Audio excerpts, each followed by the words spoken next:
Leon melangkah cepat menyusuri koridor rumah sakit dengan diikuti Zeva dari belakang. Sesampainya di depan ruang perawatan, ia menghentikan langkahnya berbalik ke belakang menatap Zeva dengan deru napas tersengal-sengal. Kedua tangannya mencengkram erat bahu kecil wanita itu. "Saya minta tolong saat di dalam nanti, apapun yang saya katakan, kamu harus patuh. Saya tidak ingin kamu bicara hal apapun yang bisa membuat Lily bersedih, paham?" Zeva yang masih mencoba mengontrol napasnya, terdiam sejenak. Dia bisa melihat jika pria angkuh dan arogan di hadapannya ini hanyalah sesosok ayah yang tak bisa melihat anaknya menderita. Sebagai seorang wanita yang pernah menikah dan sempat hamil, Zeva bisa merasakan kasih sayang Leon kepada putrinya. Dengan ragu-ragu Zeva menganggukkan kepalanya. Melihat tanggapan Zeva membuat Leon segera berbalik membuka pintu ruang rawat itu. Terlihat di dalam sana sang putri sedang duduk bersandar dengan selang oksigen yang terpasang di hidungnya. "Dedi," lirih Lily. Wajah pucatnya yang tadi nampak lemas, seketika tersenyum ketika dari belakang punggung sang Dedi, muncul seorang wanita yang dia sudah tunggu-tunggu kedatangannya. "Mommy." Leon dan ibunya nampak terkejut saat Lily menyebut Zeva dengan panggilan, Mommy. Setelah sekian lama hidup tanpa sosok ibu, baru kali ini mereka melihat Lily memanggil seorang wanita asing dengan panggilan, Mommy.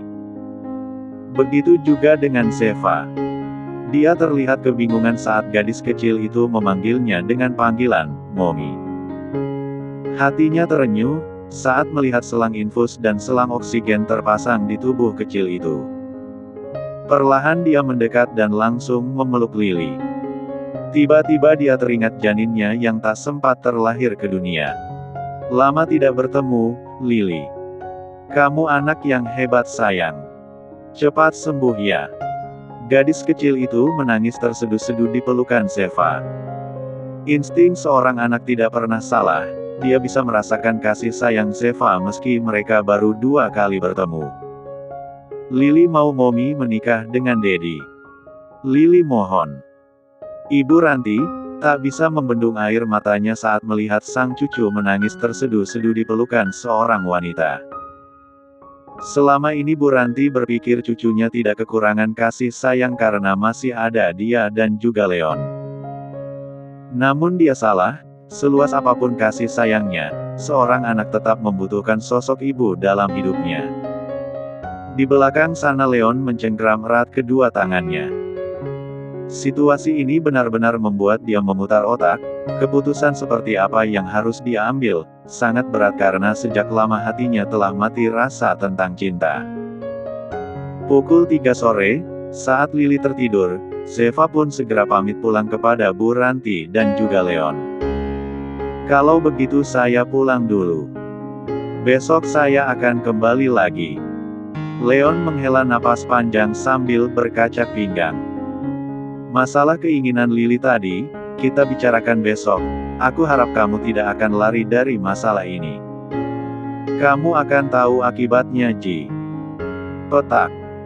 Bu Ranti menjita kepala sang putra saat begitu tidak sopan saat bicara dengan Zeva.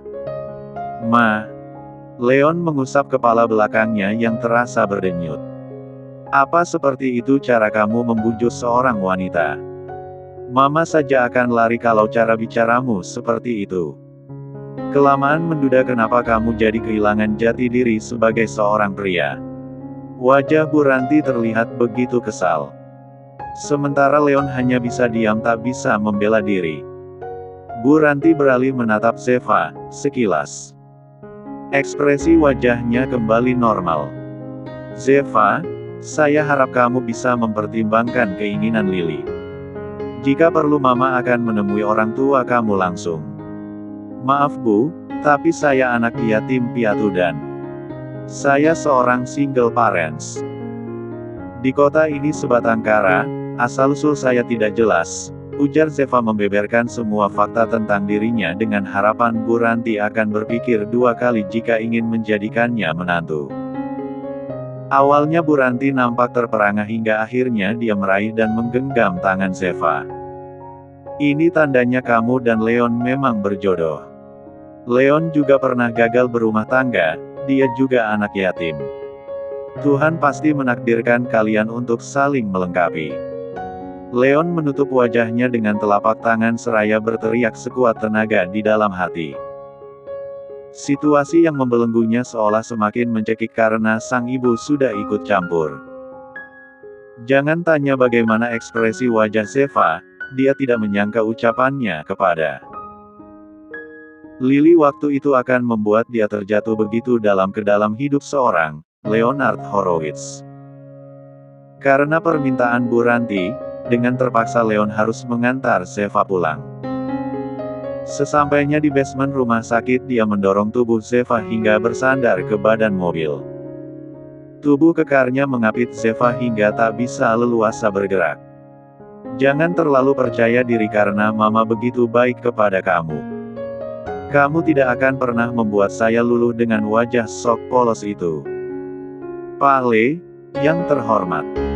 Siapa juga yang berharap lebih? Saya tidak pernah berharap berada di situasi seperti ini bersama pria angkuh seperti Anda. Kalau saya boleh egois, saya bisa saja langsung menolak, tapi Anda lihat sendiri tadi Lily seperti apa, saya masih punya hati nurani. Helaan napas Leon terdengar lirih, seiring gerakan tubuhnya menjauh dari Zeva. Meski kesal, tetapi semua yang diucapkan Zeva benar adanya. Demi Lily saya tidak bisa membiarkan kamu pergi dari hidup saya. Siap atau tidak, kamu harus menikah dengan saya. Tapi apa? Tanya Zeva penasaran. Saya tahu di antara kita tidak akan pernah ada cinta layaknya pasangan lain, untuk itu kita akan buat perjanjian pranikah. Besok pagi, sebelum menemui Lily, temui saya restoran di depan rumah sakit ini. Kamu bisa menulis persyaratan apapun yang kamu inginkan, ujar Leon. Sementara Zeva nampak diam terpaku. Dia tidak pernah berpikir jika Leon akan menjadikan hubungan pernikahan sebagai bisnis atas dasar simbiosis mutualisme, saling membutuhkan. Namun di sisi lain Zeva merasa ide itu tidak buruk juga. Jika bukan karena rasa kasihannya kepada Lily, dia tidak akan mau menikah dengan pria asing nan angkuh di hadapannya ini. Sin keluar deh, itu Zeva diantar siapa? Cindy segera keluar dari kamar kosnya. Dari lantai 2 bangunan itu, dia melihat sang sahabat keluar dari sebuah mobil mewah. Sayangnya dia tidak bisa melihat siapa orang yang mengantarkan Zeva pulang. Zeva dah punya calon laki baru, Sin. Cindy menoleh menatap teman satu kosannya itu. Kamu nanya. Tanpa buang waktu dia segera berjalan menghampiri Zeva yang baru saja muncul dari ujung tangga. Zev, itu tadi siapa? Zeva menghela napas panjang saat baru saja sampai dan langsung diberi pertanyaan. Ditatapnya Cindy yang saat ini sedang menunggu jawaban darinya. Pak Le.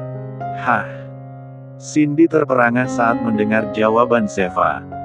Tanpa pikir panjang, Cindy segera menyusul Zeva masuk ke dalam kamar kosnya. Zeva jangan ngadi-ngadi deh, sejak kapan kamu punya Pak Le Sultan begitu? Sejenak Zeva terdiam seraya merebahkan tubuhnya di atas ranjang. Ditatapnya langit-langit kamar dengan tatapan nanar. Dia tidak menyangka hidupnya akan terus terbolak-balik seperti ini.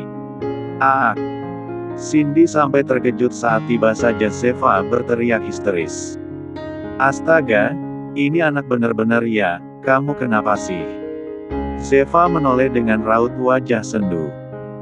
Sin, waktu itu aku datang ke hari grup untuk melamar pekerjaan sebagai seorang sekretaris kan. Tapi kenapa aku malah diterima sebagai calon istri Pak Le? Kedua mata Cindy membulat, dia segera mendekat, duduk di tepi ranjang. Maksud kamu apa sih? Kamu jadi calon istrinya Pak Le siapa? Dengan lemas Zeva segera bangkit dari posisi berbaringnya. Ceritanya sangat panjang. Kamu tahu kan Leonard Horowitz CEO perusahaan itu? Iya tahu, terus. Dengan jelas dan tanpa menyembunyikan apapun, Zeva mulai menceritakan awal mula. Masalah ini terjadi kepadanya. Ya, dia tidak punya tempat untuk berkeluh kesah selain kepada Cindy, sahabat baiknya sejak masih di panti dulu sama seperti Sean. Malam semakin pekat saat Bara baru saja selesai memeriksa kondisi Lily yang masih dalam pengaruh obat. Setelah selesai, dia mengajak Leon untuk bicara di ruangannya. Sebagai seorang dokter spesialis jantung, setiap hari Bara disibukkan dengan jadwal operasi yang padat hingga tadi dia melewatkan satu momen ketika sahabatnya Leon membawa wanita misterius itu. Sesampainya di ruang kerjanya, Bara mengambil 2 kaleng minuman soda dari kulkas kecilnya dan langsung diberikan kepada Leon. Jadi bagaimana? Siap menikah? Cek, gila kamu. Moodku sedang ambyar seperti ini kamu malah membicarakan pernikahan. Leon membuka minuman kaleng di tangannya dan langsung diteguk hingga tersisa setengah. Sambil terkekeh kecil, Bara duduk di hadapan Leon. Bro, apa susahnya sih? Jika kamu menikah, Lily bisa kembali ceria dan kamu juga bisa dapat enaknya. Sudah hampir 6 tahun sejak perceraian kamu dengan Flora, juniormu itu bisa mati rasa, butuh servis ekstra. Hais kamu makin ngaco. Jika aku mau, aku bisa mendapatkan wanita manapun jika hanya untuk melayaniku di atas ranjang tapi sayangnya aku bukan pria murahan seperti itu. Zeva, wanita itu akan tetap menikah denganku tapi aku akan membuat perjanjian pranikah. Bara sampai tersedak air saat mendengar penuturan Leon. Maksud kamu pernikahan kontrak? Ya semacam itu. Setelah usia Lily menginjak 6 tahun, dia akan menjalani operasi jantung. Dan di saat itulah hubungan kami akan berakhir, semuanya demi kesembuhan anakku, jelas Leon penuh penekanan. Bara menyadarkan tubuhnya dengan lemas saat mendengar rencana nekat sang sahabat. Leonard Horowitz, aku benar-benar kehilangan sosok kamu yang dulu. Perceraian itu benar-benar membuat kamu menjadi sosok yang berbeda. Setelah membuat Lily tak mengenal ibu kandungnya, sekarang kamu hendak menikah kontrak. Tangan kanan Leon mencengkram erat kaleng minuman di tangannya hingga remuk. Putriku tidak perlu mengenal wanita brengsek yang tak pernah menginginkan kehadirannya. Flora, dia tidak layak disebut sebagai ibu, sangat tidak pantas. Bara menelan salivanya sekuat tenaga saat melihat kobaran amarah yang berapi-api dari sorot mata Leon. Ya, dia adalah salah satu orang yang menyaksikan betapa hancurnya hidup Leon, 6 tahun yang lalu. Lalu apa rencana kamu setelah ini? Pengacaraku akan mengurus semuanya. Kamu harus minta mobil, rumah mewah tabungan 1 miliar. Ini kesempatan kamu untuk membuktikan kepada Sean jika kamu hidup layak dan bergelimang harta, ucap Cindy yang terlihat begitu antusias. Sementara Zeva terus melanjutkan aktivitasnya menyisir rambut dan memakai bedak tipis. Pagi ini dia akan bertemu dengan Leon untuk membicarakan perjanjian mereka. Zeva, kamu dengar aku akan. Kamu tidak boleh menyia-nyiakan kesempatan emas ini. Leonard Horowitz itu adalah pemilik beberapa villa dan resort mewah di Bali dan Raja Ampat. Dia juga pemilik perusahaan makanan instan yang sangat sukses. Jackpot ini Zev, ini pasti jawaban atas Sin, ucap Zeva memotong ucapan sahabatnya itu. Dia berbalik menatap Cindy sambil menghela napas panjang. Keputusan apapun yang aku ambil nanti, aku mau kamu tetap mensupportku, oke? Iya tentu saja. Aku hanya memberi saran, ucap Cindy. Sementara Zeva segera bangkit dari posisi duduknya sambil memakai tas dan raih kunci motor. Aku pergi dulu.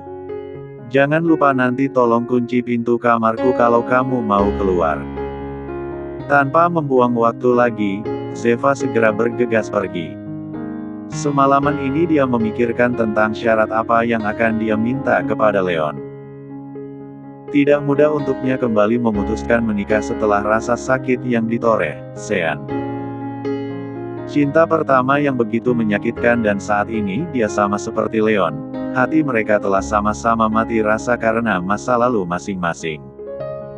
Pukul 8 pagi. Saat ini Leon dan Zeva duduk saling berhadapan. Situasi nampak begitu sunyi karena ternyata restoran itu sudah Leon booking agar bisa bicara dengan lebih leluasa. Tanpa basa-basi Leon mengeluarkan selembar kertas ke hadapan Zeva. Ini adalah persyaratan yang aku inginkan selama pernikahan kita. Tangan Zeva bergerak perlahan meraih kertas itu dan langsung membaca isinya. Kurang lebih isi dari persyaratan itu adalah, tidak ada sentuhan fisik. Pernikahan yang akan dirahasiakan dari halayak umum dan Zeva dilarang untuk menjalin hubungan dengan siapapun saat masih berstatus sebagai istri Leon. Hanya 6 bulan saja.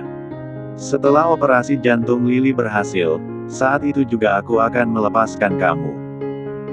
Sekarang katakan, apa yang kamu inginkan, aku akan mengabulkan apapun itu.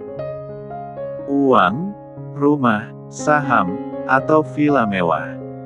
Sejenak Zeva nampak tertegun. Dia merasa jika memanfaatkan kesempatan ini demi meraup keuntungan adalah sebuah kesalahan. Dia bukanlah wanita yang serakah akan uang meski secara realistis dia memang membutuhkan uang. Setelah beberapa saat terdiam, Zeva memberanikan diri menatap Leon. Saya pernah gagal menjadi seorang ibu, janin saya gugur tanpa sempat melihat dunia. Apa Anda pikir saya akan memanfaatkan kepolosan Lily demi uang? Maaf, saya tidak selicik itu. Kalaupun saya menerima pernikahan ini, itu karena saya tulus menyayangi Lily. Saya ingin melihat dia sembuh, menjalani kehidupan seperti anak lain. Leon terlihat mematung menatap Zeva tak percaya. Lagi-lagi dia dibuat bungkam, karena nyatanya Zeva tidak seperti wanita yang kebanyakan melihatnya seperti melihat mesin ATM berjalan. Jika kamu tidak ingin uang, lalu apa yang kamu inginkan? Zeva tersenyum tipis sambil menumpukan kedua lengannya di atas meja. Saya setuju dengan yang semua syarat yang Anda inginkan karena kurang lebih saya juga ingin seperti itu. Tapi jika boleh meminta, saya hanya ingin pekerjaan. Pagi sampai sore, saya akan bekerja sebagai sekretaris Anda dan malam harinya saya akan menjadi seorang ibu yang selalu menemani Lily. Hanya itu? Tanya Leon memastikan. Zeva menganggukkan kepalanya perlahan. Saya ingin mendapatkan uang hasil dari jerih payah saya bekerja, itu akan membuat saya merasa lebih puas. Lagi pula hubungan pernikahan ini akan dirahasiakan, kan? Ya, tentu saja. Leon mengulurkan tangan kanannya ke hadapan Zeva. Baiklah, saya setuju. Tangan Zeva bergerak teratur meraih uluran tangan Leon. Mari kita menikah demi Lily.